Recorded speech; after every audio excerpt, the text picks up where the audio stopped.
Bem, irmãos, nós estamos então iniciando a nossa lição, nossa última lição, a lição 13, e essa lição é bacana, porque vai tratar de um assunto tão especial para a gente, que é a disciplina da igreja. Ao falar de disciplina da igreja, as pessoas ficam logo preocupadas, né? Eu acho muito engraçado, acho muito engraçado. Tem pessoas que não podem ouvir o gabinete. Fala gabinete, e o pastor me chamou para o gabinete para conversar, pronto, aí já fica todo mundo preocupado. Parece criança em escola, quando a diretora chama para ir conversar. Né? A gente fica logo inseguro e tudo mais. Só que a gente tem que entender que gabinete não é só para isso, inclusive eu devo falar até um pouco mais sobre isso à noite. A nossa igreja tem um costume muito, muito ruim, que poucas pessoas buscam conselho, poucas pessoas procuram um pastor para conversar, para se aconselhar, poucas pessoas. E eu não sei se eu sou um péssimo conselheiro, talvez seja isso, mas eu vou melhorar, prometo. Mas a gente precisa criar o hábito de se abrir, de buscar conselhos, não apenas o pastor não é o único conselheiro da igreja, o pastor é um dos conselheiros, há vários conselheiros aqui, vários irmãos que são ótimos para buscar conselho. Tem a irmã Luciana, que reconheço nela esse dom, tem a tia Marisa, que reconheço o dom também, tem o irmão Antônio, tantos irmãos. Posso estar sendo injusto, não estar mencionando um ou outro aqui, mas o conselheiro é um dom, é uma chamada. Deus chama pessoas, qualifica pessoas, e o conselheiro também não é aquele que vai resolver o seu problema, mas aquele que vai lhe ouvir, vai lhe escutar, vai trazer um ensinamento bíblico, compartilhar uma experiência que possa estar trazendo luz para a situação vivida. O que não pode acontecer, o que eu tenho visto muito normal acontecer, é as pessoas, por conta própria, agirem, tomarem decisões sérias, decisões seríssimas, e depois chega e só comunica. Pastor, fiz isso. E aí? O pastor sofre, lamenta, porque claramente vê um caminho, uma direção, uma coisa que poderia ser evitada, uma dor que poderia ser evitada, uma perda que não tinha necessidade, enfim. Ou então algo que você ganhou que não foi bom, não era a hora.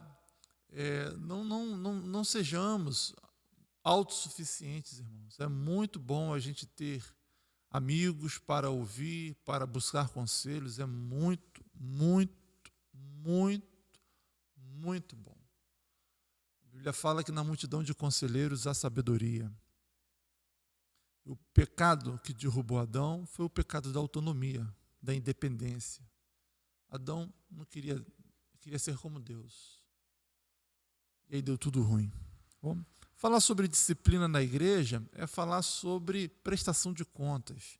É falar sobre a bênção que nós temos de prestar contas uns para os outros. E a disciplina é um remédio que é ministrado e aplicado apenas para aqueles que são queridos e amados. A ausência de disciplina mostra uma dificuldade, um abandono. A ausência de disciplina mostra doença, mostra morte. A ausência de disciplina demonstra ruína, demonstra largado à própria sorte. A disciplina é algo bom, saudável. A igreja saudável é uma igreja que disciplina uns aos outros, né? E hoje, então, nós vamos estar falando sobre isso. Eu acho que vai ser muito bom para a gente. Tá bom? Por favor, não me deixe sozinho. Converse comigo aqui no chat do nosso YouTube aqui. Vamos lá. Então, a lição hoje vai tratar disso. E nós vamos, então, avançar. Deixa eu ver aqui onde está o meu... tá aí, ó. Beleza.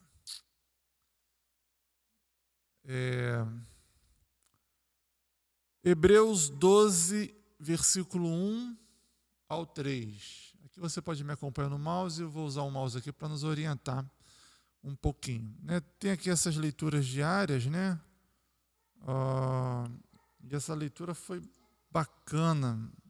A pena que a gente não tem muito costume de estudar a revista. É uma pena, irmãos. É uma pena que a gente não tem esse hábito de estudar as lições, de ler os textos bíblicos. Aqui são textos maravilhosos, textos maravilhosos, irmãos. Textos extraordinários aqui, ó, em Efésios, Timóteo, Salmos. Como fui abençoado. Como eu fui abençoado aqui com a leitura bíblica desses textos. Né? Mas nós vamos à leitura então base, o texto básico, que é aí, ó, Hebreus 12, capítulo 1, versículo 3. Eu preciso ver como que eu vou, como irei mostrar aqui para vocês. Bom, deixa eu resgatar aqui rapidinho. Eu vou tentar abrir aqui o Rolyrics. E aí a gente começa então a fazer essa leitura. Tá bom? Aí eu ponho aqui na tela e todo mundo lê e vai ser bênção então para todo mundo. Deixa eu abrir aqui o Rolyrics, a gente vai ver. Enquanto isso, nós estamos aí com 8 espectadores, outros irmãos nos assistindo aqui na Escola Dominical. Deixa eu dar um recado para você sobre o retorno dos cultos. Né?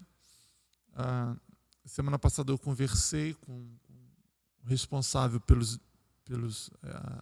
a emissão dos decretos, né? Quem assina os decretos, o doutor Ricardo, e ele me trouxe algumas informações que foram boas saber, mas eu pesquisando a fundo, buscando outras igrejas aqui de Minas, eu acho que a gente pode ter novidades, tá bom? Peço oração, eu devo procurá-lo novamente essa semana, levar alguns argumentos. De toda forma, hoje, o que pode ser mudado na igreja, no nosso culto, é só daqui a 15 dias. Então, daqui a 15 dias, coisas novas podem acontecer. Tá bom? Vamos lá. Vou colocar aqui o texto. É Hebreus, capítulo 12, não é? Cadê? Hebreus, capítulo 12, isso. 12, versículo 1. Bom, já está colocado aí, ó. Vamos ler.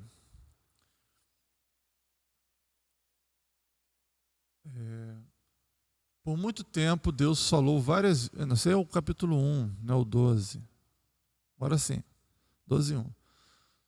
Tu os desdobrarás como um manto. Que isso? Isso aí é 1,12. Jesus. Ainda bem que Flavinha já não está mais aqui. Agora sim. Oxe. Portanto, uma vez que estamos rodeados de tão grande multidão de testemunhas, livremo-nos de todo o peso que nos torna vagarosos e do pecado que nos atrapalha, e corramos com perseverança a corrida que foi posta diante de nós. Mudou? Não. Mude. Isso. Mantenhamos o olhar firme em Jesus, o líder e aperfeiçoador de nossa fé, por causa da alegria que o esperava. Ele suportou a cruz sem se importar com a vergonha. Agora ele está sentado no lugar de honra, à direita do trono de Deus. Pensem em toda a hostilidade que ele suportou dos pecadores. Desse modo, vocês não ficarão cansados nem desanimados. Afinal, ainda não chegaram a arriscar a vida na luta contra o pecado. Acaso vocês se esqueceram das palavras de ânimo que Deus lhes dirigiu como filhos dele? Ele disse: meu filho, não despreze a disciplina do Senhor. Não desanime quando ele o corrigir, Pois o Senhor disciplina quem Ele ama e castiga todo aquele que aceita como filho. Enquanto suportam essa disciplina de Deus, lembre-se de que Ele os trata como filhos. Quem já ouviu falar de um filho que nunca foi disciplinado pelo pai? Eu já ouvi e não se tornou uma pessoa muito boa. Mas vamos embora. Se Deus não disciplina, se Deus não os disciplina como faz com todos os seus filhos, significa que vocês não são filhos de verdade, mas ilegítimos. Uma vez que respeitávamos nossos pais terrenos, que nos disciplinavam, não devemos nos submeter ainda mais à disciplina do Pai de nosso espírito e assim obter vida? Pois nossos pais nos disciplinaram por alguns anos, como julgaram melhor, mas a disciplina de Deus é sempre para o nosso bem, a fim de que participemos de sua santidade. Nenhuma disciplina é agradável no momento em que é aplicada, ao contrário, é dolorosa. Mais tarde, porém, produz uma colheita de vida justa e de paz para os que assim são corrigidos. Portanto, revigorem suas mãos cansadas e seus joelhos enfraquecidos. Façam caminhos retos para seus pés, a fim de que os mancos não caiam. Quem são os mancos? Os mancos são aqueles que careceram de disciplina, a fim de que os mancos não caiam, mas sejam fortalecidos. Maravilha, hein? Sim ou não? Maravilha, maravilha, maravilha. Louvado seja o nome do Senhor. Deus maravilhoso. É isso. Estamos falando de disciplina na igreja. E eu vou dizer para vocês uma coisa. Só a introdução desse estudo já valeria já o nosso dia. Olha que bacana. Na tentativa... Aqui, acompanhando comigo. Na tentativa de distinguir a verdadeira igreja de Cristo das falsas igrejas, os teólogos reformados reconheceram o exercício fiel da disciplina como uma das marcas da verdadeira igreja de Cristo. Alcançou? Vamos lá.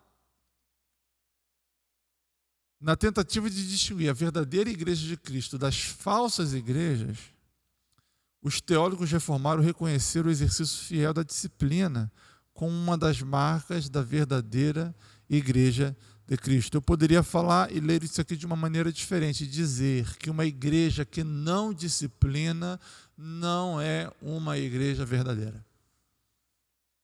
Ah, pelo amor de Deus. Pelo amor de Deus. Se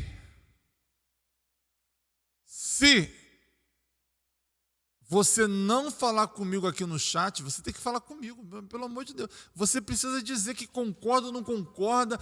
Eu preciso ver a sua reação. Eu estou dizendo que a igreja que não é disciplinada pelo Senhor, e muitas vezes Deus usa a própria igreja para disciplinar a igreja, essa igreja não é a verdadeira igreja de Cristo. Olha como que dá pano para manga. Eu preciso do seu retorno aí no chat. Somos perfeitos? Não. A igreja que não disciplina é uma igreja perfeita. Sim ou não? Uma igreja perfeita. Se ela não é disciplinada, se ela se o Espírito não a corrige, se o Espírito não a disciplina, porque naquela igreja só tem membros perfeitos. Só que a gente sabe que isso não é verdade.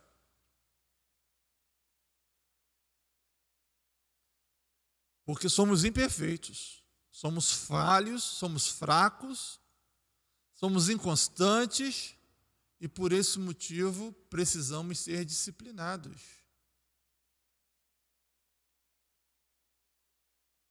Principalmente os que são novos na fé, os meninos na fé, Os novos convertidos ou os convertidos que estão há tanto tempo na igreja, mas que ainda têm comportamento de novo convertido, né? Vou mudar minha frase. Tem pessoas que estão há 5 anos na igreja, 10 anos na igreja, mas ainda não aprenderam a se parecer com Jesus. São pessoas religiosas que só vão à igreja. A palavra de Deus ainda não entrou dentro dela para transformá-la. Em outras palavras, ainda são novos convertidos. Eu não posso associar a palavra novo convertido àqueles que estão chegando na igreja apenas. Muitos são novos convertidos, ou muitos precisam se converter e estão na igreja há muito tempo. Porque a igreja que não é disciplinada é uma igreja madura, é uma igreja perfeita, e a gente sabe que não existe. Por isso, a disciplina é um exercício constante na igreja de Cristo. Porque nós precisamos ser exortados o tempo todo. Ora como comunidade, ora como indivíduo. E uma das formas de Deus disciplinar é mediante a pregação do Evangelho. Isso é uma das formas. E aí eu preciso ser vigiado, preciso ser cobrado, preciso ser exigido por vocês. Quando eu falo eu na figura do pastor, na figura do pregador, né, daquele que leva a mensagem. Se essa mensagem não lhe confronta, possivelmente eu não esteja pregando o Evangelho. Porque o Evangelho nos confronta, porque o Evangelho é a vida de Jesus chegando até a nossa vida. Se a nossa vida está de acordo com a vida de Jesus, há acomodação. Agora, se a nossa vida não está de acordo com a vida de Jesus, há confronto. E a gente sabe que nós estamos longe de ser como o Mestre é, nós estamos nesse percurso, nessa caminhada de santidade. É bacana ver como que a minha perspectiva em relação à disciplina muda quando eu percebo que a disciplina é uma dádiva que o pai dá para os seus filhos, para que os seus filhos sejam mais parecidos com o pai. A disciplina vem para dizer, meu filho, você não está parecendo comigo. Então, deixa eu lhe disciplinar aqui, ó. Aí põe de castigo. Aí permite uma aflição. Aí permite uma perda. Aí permite uma angústia. Aí permite um desconforto. Né? Aí você é humilhado. Aí você passa vergonha na frente das pessoas. Tudo isso eu estou enxergando como uma disciplina. Aí você é chamado a atenção. Aí você é exposto. O pai lhe disciplinando para fazer você voltar e ser parecido com ele. A disciplina, o pai só aplica aos filhos que amam.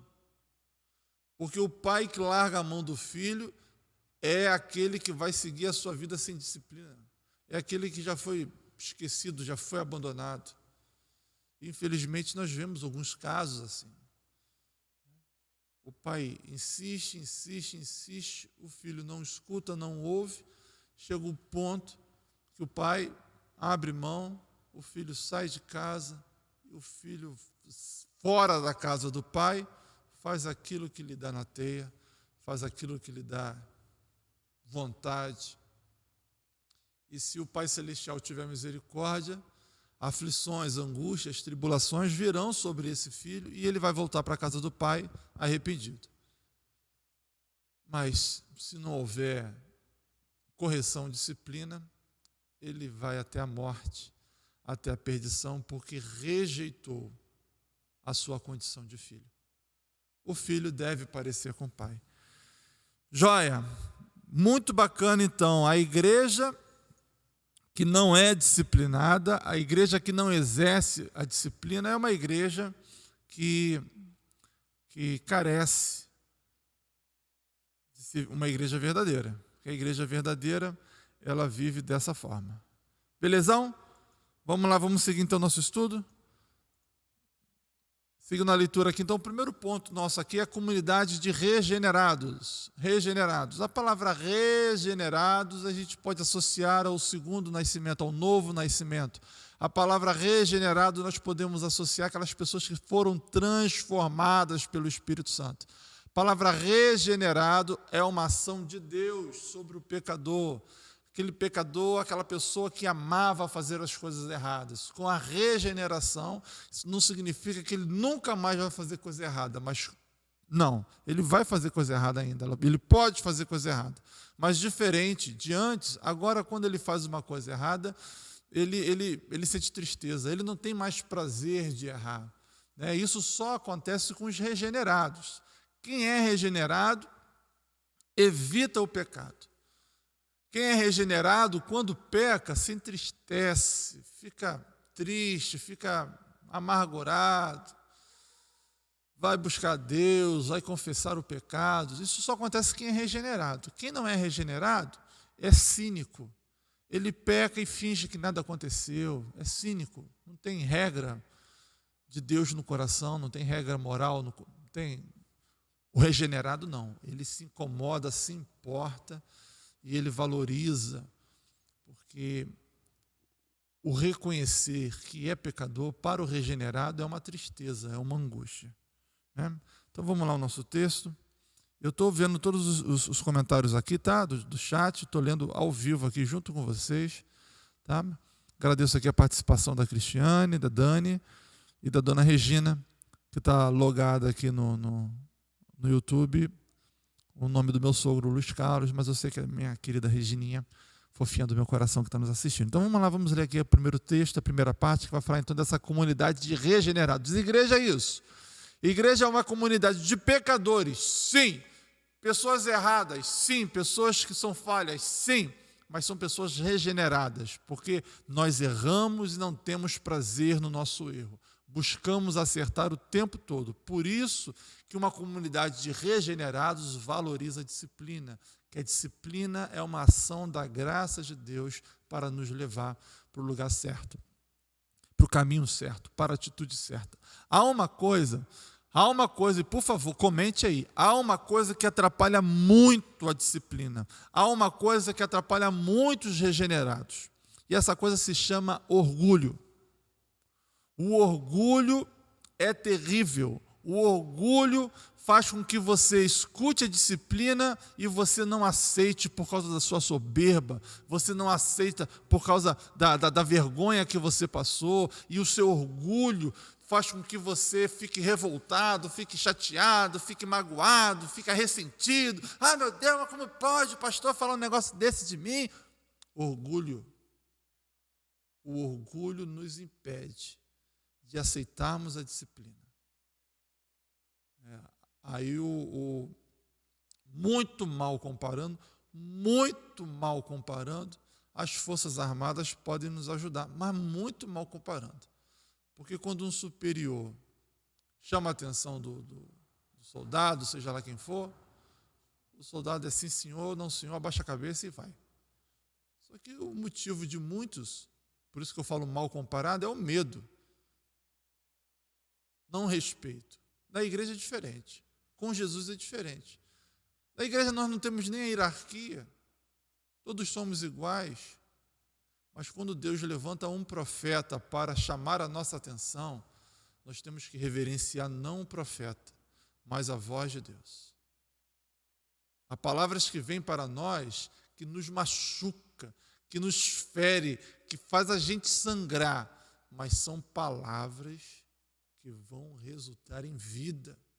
A mensagem foi dura, o remédio foi amargo, mas se nós recebemos com disciplina, nós somos sarados, nós seremos curados, porque recebemos do Senhor a ministração. Precisamos ter discernimento para a mensagem que chega ao nosso coração. O profeta, Deus levanta a quem Ele quiser. para trazer a palavra dele. E muitas vezes essa palavra vem até nós e nos confronta e nos machuca e sangra. Mas é necessário para a nossa cura, muitas vezes, né? Então vamos à leitura, que a hora está voando. A igreja é uma comunidade de pecadores que foram regenerados pelo Espírito. Isso tudo eu li, né, irmão? Isso tudo eu li, não, tudo isso eu já falei, né? Mas eu vou ler então de maneira rápida. Por isso, ela deve zelar pela sua pureza. Esse zelo não significa simplesmente correção, mas antes disso, ensino. Poxa, falei bonito agora, hein? Falei tudo isso. Não foi por haver Deus se agradado de nossas supostas obras de justiça que fomos salvos. Bacana a frase, hein? Nós não fomos salvos pelas nossas supostas obras de justiça. Antes, Ele nos declarou justos, perdoando os nossos pecados, aplicando em nós a justiça de Cristo, capacitando-nos a viver conforme o nosso novo status. E que novo status é esse? Status de filhos. Nós somos filhos. Novo status. Aqueles que foram regenerados. Aqueles que foram justificados. Mais uma vez, uma ilustração para a gente entender o que é justificado. Qual é o benefício de ser justificado? Recentemente, eu com a minha família assistimos a Lista de Schindler. O filme retratando o Holocausto e a ação de um homem que salvou milhares de judeus. E era aquela lista que ele fez, nomeou todos que estavam no campo de concentração, aonde ele estava ali com a sua fábrica. E ele comprou todos aqueles judeus para trabalhar para ele. Trabalhar nesse momento já entre aspas. Ele comprou literalmente. E de acesso com esta lista, os nazistas pegavam as pessoas, num dado momento da história, e viu a pessoa, conferiu, ele pegava, os nazistas pegavam uma trincha, um pincel, né? E passava assim na pessoa. Aquilo ali estava sendo marcado. E aí, ao embarcar no trem, só entrava no trem aquele que estava com aquela marca. E na história, dado momento, mostrou um que não estava, ele foi retirado. Uma criança ali foi retirada, porque não estava com aquela marca. O que é a justificação? A justificação, essa cena que descrevi, ilustra bem. Jesus nos comprou e o seu sangue nos marcou. E quando esse sangue nos marcou, é como se estivesse atestando assim, olha, os seus pecados foram perdoados. Você foi justificado. Foi justificado por quê? Pelo que Jesus fez, pelo preço que ele pagou. E você recebeu, o que você fez por merecer, assim como aqueles lá não fizeram nada por merecer. Simplesmente o Schindler escolheu eles, anotou o nome deles e eles receberam isso. E por eles terem recebido essa marca, eles puderam entrar dentro do vagão. A justificação nossa é exata. Essa ilustração traz a exata imagem do que significa a justificação. Jesus olhou para você, lhe escolheu, escreveu o seu nome. Você aceitou o chamado e você recebeu a marca de Cristo. E por ter recebido a marca de Cristo, você não deixou de ser pecador. Ao receber a marca de Cristo, você não deixou de ser quem você é. Mas ao receber a marca de Cristo, o Espírito Santo te regenerou. Porque só recebe a marca quem é regenerado. Só recebe a marca quem é transformado. E uma vez transformado, marca imposta, você continua sendo pecador, mas você já abandona, você já não gosta, você já sente tristeza, você faz tudo para não pecar. Mas a gente vai pecar, a gente vai falhar. Mas você tem a marca de Cristo, você foi justificado. Em várias passagens bíblicas vai dizer que isso foi imputado. Imputado foi colocado em você. Você recebeu. Justificados. É isso. Isso é justificação. É isso que faz com que a gente não fique apavorado se eu vou ser salvo ou não vou ser salvo. O que te traz pavor, se você vai ser salvo, o que lhe traz dúvida e angústia, se você vai ser salvo ou não, é porque na sua mentalidade você ainda está com aquele pensamento errado de que você vai ser salvo pelas suas boas obras. E em momento nenhum será por suas boas obras, em momento nenhum vai ser a sua glória, vai fazer assim, eu fiz por merecer. Em momento nenhum você fará por merecer.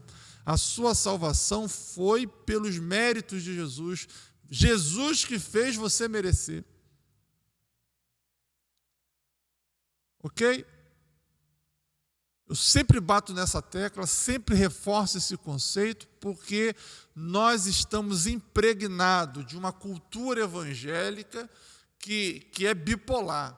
Porque ora ela diz que nós somos salvos pela graça, mas ora ela diz que você precisa fazer por onde para ser salvo. Como? Nós recebemos a salvação por graça, misericórdia.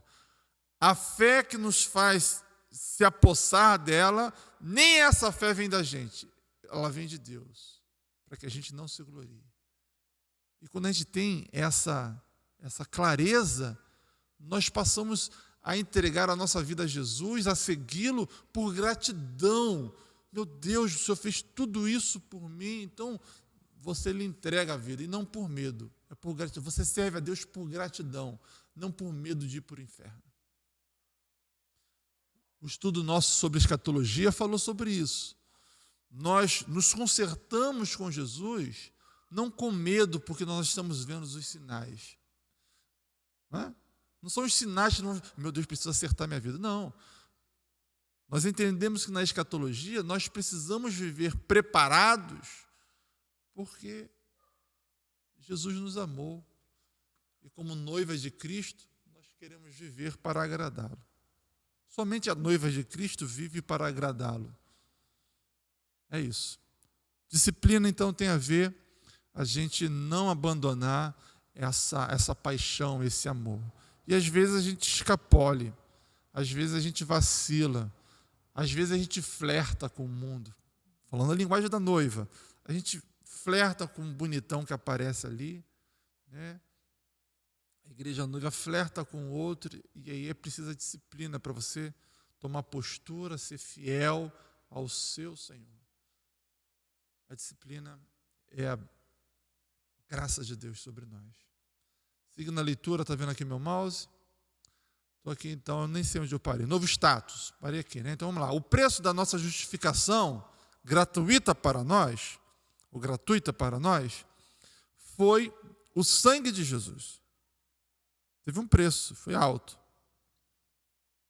A justificação, por envolver a regeneração, é uma vocação incondicional à santificação, conforme a vontade de Deus. Vamos lá, traduzindo essas palavras difíceis. A justificação, por envolver a regeneração, é uma vocação incondicional à santificação. Em outras palavras, essa marca, a justificação, ela é dada aos regenerados.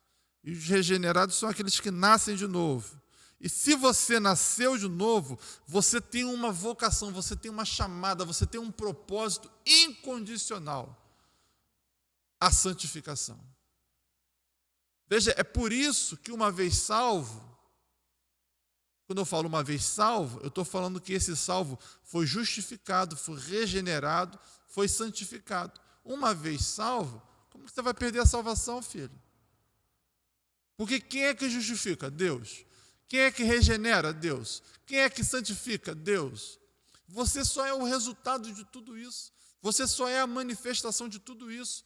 É impossível alguém que se diz justificado, alguém que se diz regenerado, amar a mentira. É impossível alguém amar a mentira sendo justificado por Deus, porque aquele que foi justificado, aquele que foi transformado pelo Espírito Santo, essa pessoa vai amar a santificação. E lembra o que é a santificação? Santificação é ser como Jesus é imitá-lo em tudo. Então é impossível para um justificado, é impossível para alguém que foi regenerado pelo Espírito Santo não querer ser como Jesus é impossível. Filho, você que está na igreja, e você ama o pecado ainda, eu não quero lhe enganar. Eu não quero lhe enganar, mas você ainda não se converteu. Você ainda não foi regenerado.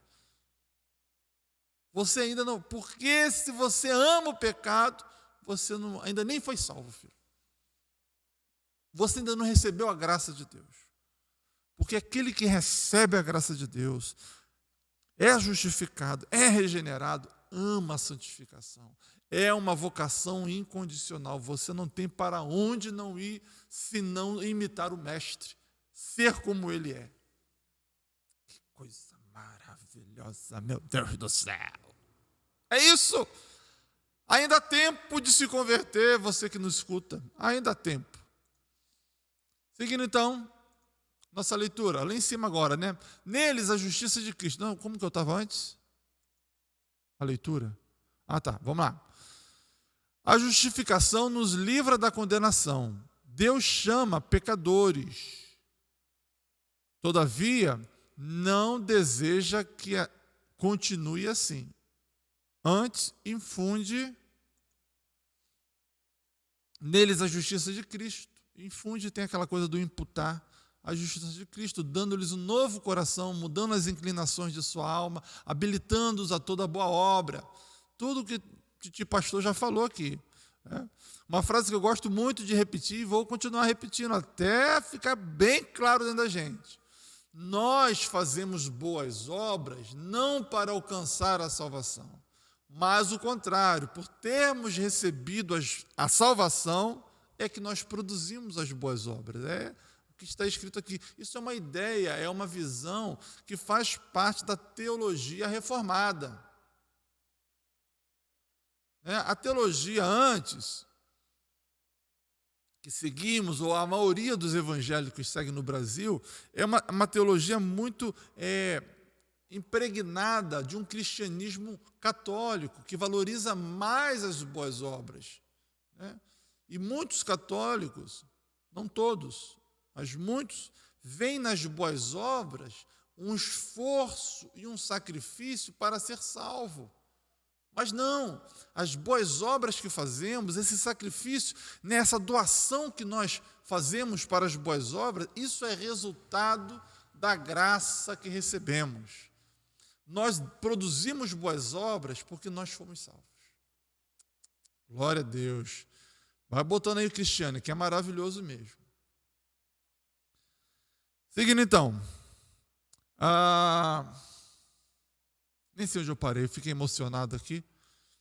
Eu tenho que primeiro sair daqui desse cantinho que eu vou atrapalhar a leitura, né? Então deixa eu mudar aqui a minha cara. Fiquei grandão. Vou para o outro lado. Para não atrapalhar. Pronto. Habilitando para a boa obra. Está vendo aqui o mouse, né? Boa obra. Cristo a ninguém justifica a quem ao mesmo tempo não santifique. Essa é a frase de Calvino. Que frase bacana.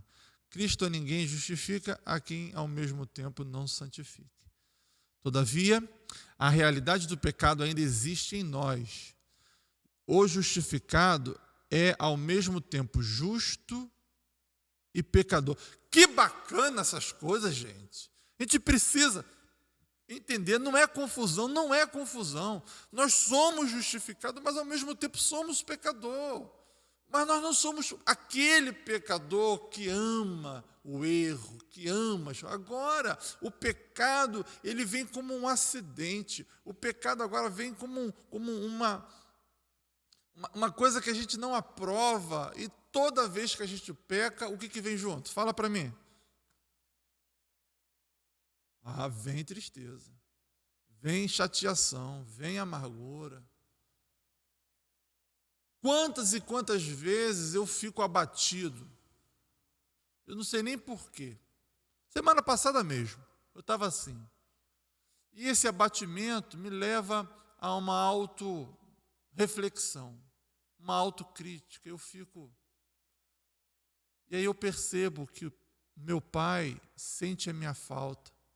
E aí eu percebo que eu, no meu ativismo, me descambelei por caminhos que me afastei do meu Paizinho Celestial.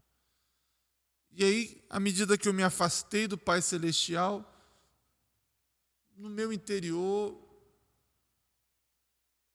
começo a sentir a sua falta, e aí vem a tristeza, vem a angústia. E ali eu começo a ver as coisas erradas que fiz, os caminhos errados que fiz, e volto. E esse voltar é sempre um voltar triste, dolorido, mas eu volto, eu confesso, eu me arrependo. É difícil às vezes não se emocionar, e aí fico de novo juntinho com meu Pai Celestial. Ele me disciplina, trazendo angústia. Ele me disciplina, trazendo uma enfermidade, permitindo uma enfermidade. Ele me disciplina, permitindo uma perda, um obstáculo, permitindo uma frustração. Ele me disciplina, colocando amigos do meu lado e puxando a minha orelha. Amigos chegam próximo e chamam a minha atenção. Ele me disciplina, permitindo eu viver uma situação de constrangimento, de eu ser envergonhado na frente das pessoas. Está ele me disciplinando. O bom filho ouve a disciplina, aceita a disciplina e volta. Agora, aquele que rejeita a disciplina, ele rejeita a própria paternidade. Aquele que rejeita a disciplina, ele rejeita o próprio sacrifício de Jesus. Pensa nisso. Seguindo, eu nem sei onde eu parei, estou fugindo muito. Olha, irmãos, não vai dar para a gente terminar essa lição hoje não, hein? Semana que vem a gente vai ter que voltar com ela ainda. Não vou correr com ela não, porque ela é preciosa demais. Ela é muito saudável para a nossa igreja. A gente precisa entender isso. Ainda que eu estou olhando aqui no nosso YouTube, ainda que muita gente não esteja gostando, porque só tem 5 likes, já passamos aqui já com mais de 20 pessoas aqui, só 5 curtidas. Isso significa que não estamos gostando, não estão gostando do que estão ouvindo. Mas é natural, nós acabamos de ler isso em Hebreus, ainda que a disciplina não seja legal, ainda que falar sobre disciplina eu vá receber muitos dislikes. Mas a disciplina, ela é necessária, porque a disciplina produz santidade. A disciplina nos leva a ser mais parecido com Jesus. Amém? Glória a Deus. Vamos lá. Cresceu os likes aqui. já emparelhamos aqui. Mas você, meu irmão, que está resistindo à sua tarefa doméstica, você que está resistindo à cozinha, resistindo a arrumar a casa, está aqui prestando atenção, às vezes eu fico até colocado num cantinho. Às vezes eu sei que você bota aí no celular, bota eu num cantinho ali e vai fazer suas coisas e está me ouvindo. Tudo bem, eu estou colocado de lado, mas você está me ouvindo. Também deve ser muito chato você ficar o tempo todo parado olhando para a tela do celular. Mas o mais importante não é ficar olhando, é ouvir a mensagem e deixar que ela entre no coração. Então vamos seguindo lá. Todavia a realidade do pecado ainda existe em nós. Está vendo aqui o mouse, né? Justificado é ao mesmo tempo justo e pecador. Foi o que eu li. Agora sim. Ele é declarado justo por Deus. Aqui não é o ponto final, mas o início. As evidências de seu novo nascimento vão gradativamente se tornando mais claras por meio de sua obediência a Deus em santificação. Olha que frase bacana. As evidências de seu novo nascimento vão gradativamente se tornando mais claras por meio de sua obediência a Deus em santificação. Vamos traduzir? Como eu sei que eu nasci de novo? Como eu sei que eu fui regenerado?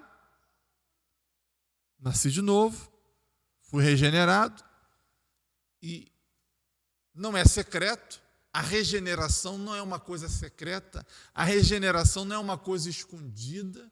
Quem é salvo não consegue esconder que foi salvo, porque quem é salvo, quem é regenerado, ele muda o seu comportamento e as pessoas percebem que o seu comportamento foi mudado. Se você está frequentando a igreja e as pessoas não percebem que você é de Jesus, você não foi regenerado, você não foi transformado, porque você está igualzinho ao mundo. Mas todos aqueles que foram regenerados, as suas ações, as suas atitudes mudam, porque o fruto de quem é regenerado é se parecer gradativamente mais como Jesus. Não da noite para o dia, mas gradativamente. Gradativamente, a sua obediência a Deus faz com que você pareça mais com Jesus. Então, quer saber se você é salvo? Quer saber se você foi salvo? Quer saber que você está nesse processo? Não é você que diz, mas são as pessoas que estão ao seu redor que vão dizer. São as pessoas que estão ao seu redor que vão falar que você é diferente. São as pessoas que estão ao seu redor que vão te respeitar porque vê que você é uma pessoa especial, que você é um homem de Deus, que você é uma mulher de Deus. Porque a sua atitude, o seu comportamento revela isso.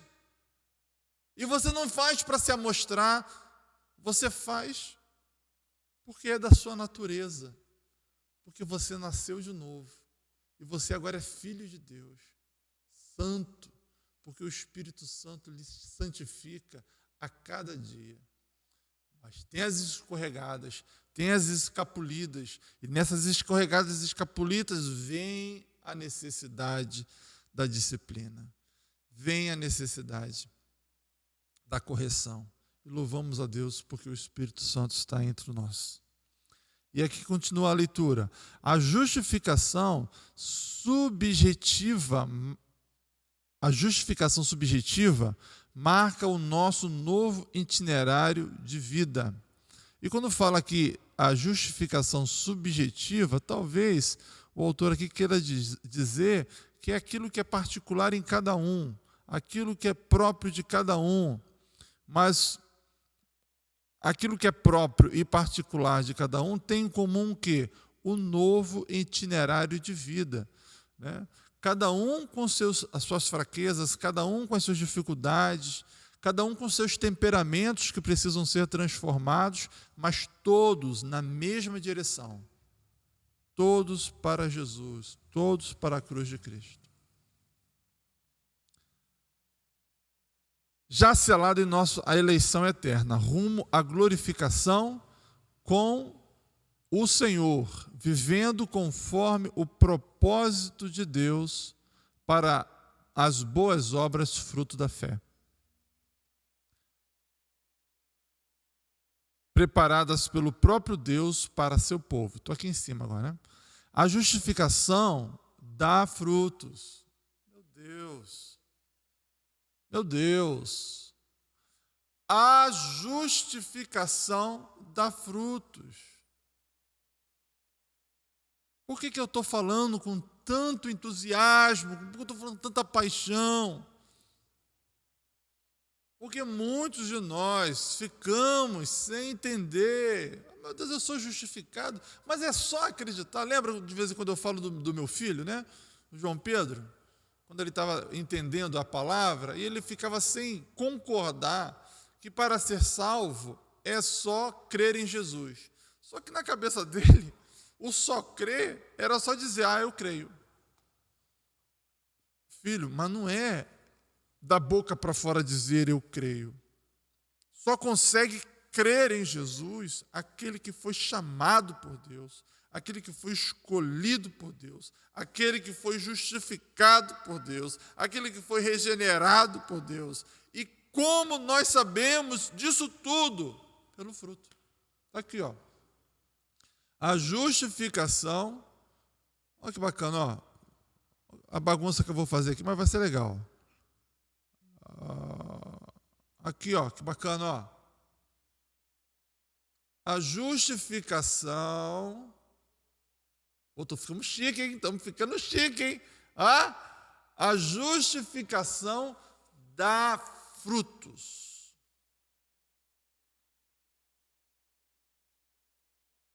Não existe justificação sem fruto.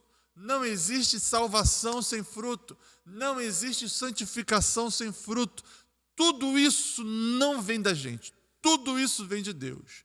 E como sabemos que você recebeu isso? Como sabemos que você foi regenerado? Como sabemos, meu irmão? Pelos frutos. Nós conhecemos a árvore pelo fruto. A graça, aqui estou agora com um negocinho amarelinho, né? Não sei se você está vendo aí. A graça justificadora jamais é estéril. A justificação implica necessariamente em santificação. A santificação pressupõe essencialmente a justificação. Está tudo ligado, tudo ligado. Não ousemos dividir o indivisível. A separação dessas duas verdades de nossa salvação propicia cair no equívoco da negação da lei. Esse equívoco afirma que não precisamos de santificação, visto que, considerados salvos, podemos fazer o que bem entendermos. Quem aqui nunca ouviu alguém dizer, por não acreditar na frase, uma vez salvo, salvo para sempre? Quem aqui nunca... Eu mesmo já fiz isso muitas vezes, sem entender. Uma vez salvo, salvo para sempre? Aí é muito fácil. Bom, já que eu fui salvo, então eu posso andar por aí, fazer tudo que me dá na telha, pecar à vontade, porque já fui salvo, né? Salvo para sempre. Você já falou assim, fala a verdade. Você já falou desse jeito que eu sei. Você já falou dessa forma. Isso só atesta a nossa falta de só atesta que nós não entendemos o nosso. Cara, tá difícil aqui, ó. A falta de conhecimento só mostra que nós não entendemos o que o Evangelho diz, só mostra a nossa ignorância. Aquele que acredita que é salvo e pode fazer o que der na teia, esse camarada não foi salvo, porque quem é salvo é chamado à santificação. Quem é salvo foi justificado. Só é salvo quem é justificado, quem recebeu a marca de Cristo. Essa marca que foi imputada, não porque você fez atos de justiça, mas porque Jesus fez o ato de justiça, Ele te comprou e Ele te marcou. E Ele só marcou você porque Ele fez você nascer de novo. Se você não nascer de novo, você não recebe. É tudo ligado, tudo ligado. Então, a salvação é fruto de tudo isso. Somos declarados justos para vivermos em santidade. Ponto. A nossa real justificação tem implicações éticas. Voltei à leitura. A santificação é a grande evidência de nossa nova relação de Deus. Que beleza, gente. Tá eu abusando aqui dos nossos recursos, ó. A santificação é a grande evidência da nossa nova relação com Deus. Você que está aí preocupado se você é salvo ou não é salvo, se você vai para o céu ou não vai para o céu, filho, tenha certeza de uma coisa. Se você foi chamado, escolhido por Deus, justificado por Deus, você vai viver em santificação. E essa santificação é a prova dessa nova relação com Deus. O que é santificação mesmo? Escreve aí no chat. Santificação é o quê? Não vou falar não, vou deixar você escrever. A nossa santificação nos dá o status de filhos de Deus. É triste, mas como está escrito lá em João 1,12, mas a todos quanto receberam, deu-lhes o poder de se tornarem filhos de Deus. É triste, mas nem todos são filhos. Todos somos criaturas, feitas à imagem e semelhança de Deus. Mas o status de ser filhos de Deus é apenas para aqueles que receberam Jesus. E muito bem, Cristiane, santificação é parecer com Cristo. Muito jóia, ganhou 10. Como tais, somos salvos para sempre.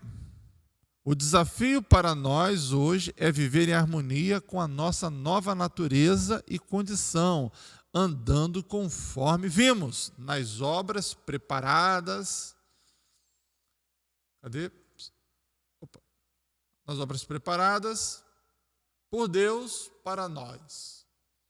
E aqui esse conceito de demonstração, justificação demonstrativa. Além de abstrata e agora demonstrativa, provavelmente eu não expliquei a abstrata correta, mas não vou entrar nesse detalhe aqui.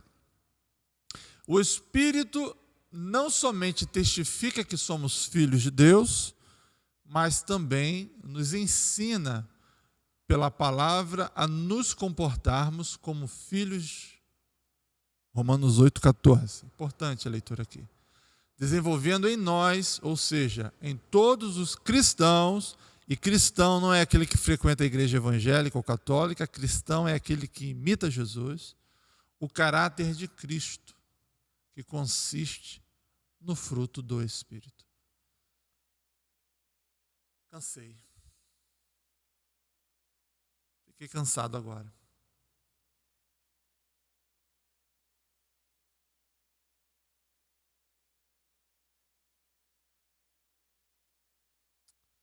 Irmãos, como é importante esse conceito da primeira parte. Se você prestou atenção, essa primeira parte foi apenas uma introdução. Nós não falamos ainda sobre disciplina. Só foi uma introdução ao assunto. E a introdução é essa. Parte de que forma, de que maneira? Parte desse processo de escolha. Dessa soberania de Deus. Isso a gente já viu em vários momentos, né? O aceitar a Jesus é uma iniciativa divina. Porque nós estávamos mortos dos nossos pecados e delitos, estávamos mortos, já estávamos condenados. Todos estávamos condenados. Mas Deus permite que um morto, eu, você, ouvisse a voz dele. E por ouvir a voz dele, volta a entrar em nós o espírito de vida. Agora a gente chama de novo nascimento. Ouvi a voz do Espírito, ele me deu graça, ele me deu fé, aceitei, ele me regenera, ele me justifica, ele me santifica.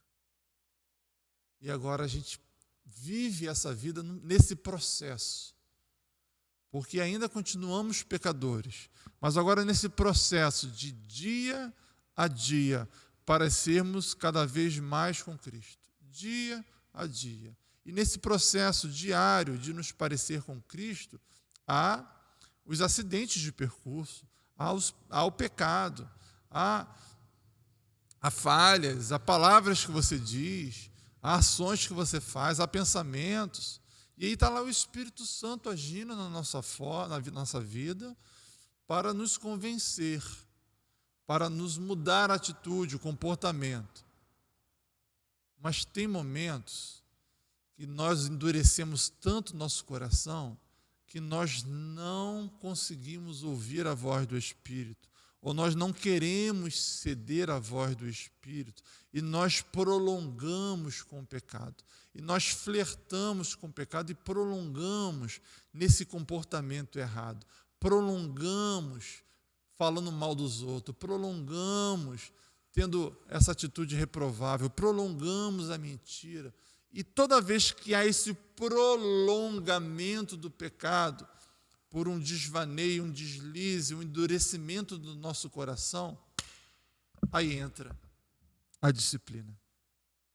Aí entra o profeta. Porque se eu estou com o meu coração bom, se eu estou ligadinho com Deus, eu peco, o Espírito Santo na mesma hora fala comigo, eu me converto, eu me transformo, eu confesso. Mas às vezes eu me distancio de tal forma que eu não consigo mais ouvir claramente. O Espírito está lá falando, mas eu não consigo mais ouvir claramente. Deus está me indicando, olha, você está indo para o caminho errado, só que eu não consigo perceber, ou não quero perceber. Eu estou ali envolvido por uma atmosfera ruim. É nesse momento e é nesse contexto que a disciplina da igreja ela aparece. A disciplina da igreja vem como um despertar, uma sacudida. A voz do profeta chega como esse despertar, um tapa no rosto. Né? Não tem aquela imagem da pessoa desesperada, né? Ai, meu Deus, desesperada, chegou e... Pum! A Luciana fez isso uma vez com o João Pedro agora. Estava o João Pedro desesperado. Aí Luciana, cale-se, ó. A disciplina é esse tapa na nossa cara às vezes. Para trazer de volta o juízo. Para trazer de volta a clareza. Mas isso, e sobre isso, eu vou falar semana que vem. Tá bom? Deus abençoe a sua vida. Ainda dá tempo de você estudar um pouquinho. E semana que vem, então, a gente volta a trazer esse estudo. Mas dessa vez, a partir da parte 2, né? Disciplina e santidade são 3 as partes dessa lição. E a gente encerra falando também sobre o amor e o cuidado de Deus. Mas isso para a semana que vem, tá bom? Estamos bem? São 10h30, eu gostaria de terminar agora esse estudo, porque não vou entrar no outro sem terminar. E aqui a gente terminou a primeira parte, terminamos bem. Vamos aproveitar esse momento que nós estamos, aqui é só a gente, né? O ambiente da escola dominical seria melhor se nós fizéssemos esse ambiente usando o Meet, o Google Meet, porque fica mais instantâneo ali, dá para a gente falar e resolver as coisas ali. Vamos ver se semana que vem a gente faz o nosso culto pelo Google Meet, tá bom? Eu vou lembrando vocês, e aí você pode fazer uma pergunta ao vivo na hora, porque não vai ter o delay, não vai ter o atraso, tá bom? Logo mais a gente se vê à noite, no nosso culto. Espero trazer algumas novidades, algumas estratégias, e conto muito com a sua oração. Eu estou falando aqui em relação ao retorno ao culto, aos trabalhos da igreja.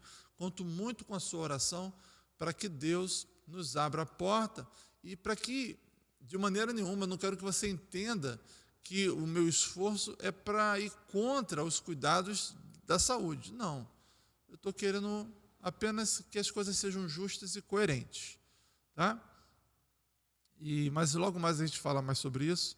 Espero que a sua vida seja abençoada. Eu gostaria de ouvir perguntas. Eu não sei se a pergunta, se vale pergunta, se vale algum comentário.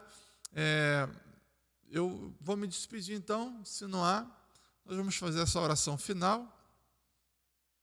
Não me vem nenhuma canção à mente para que a gente possa estar fechando com uma música que tenha a ver sobre o que falamos, mas tá bom. Vou deixar você à vontade. Minha irmã, agora você pode voltar para a cozinha, tá bom?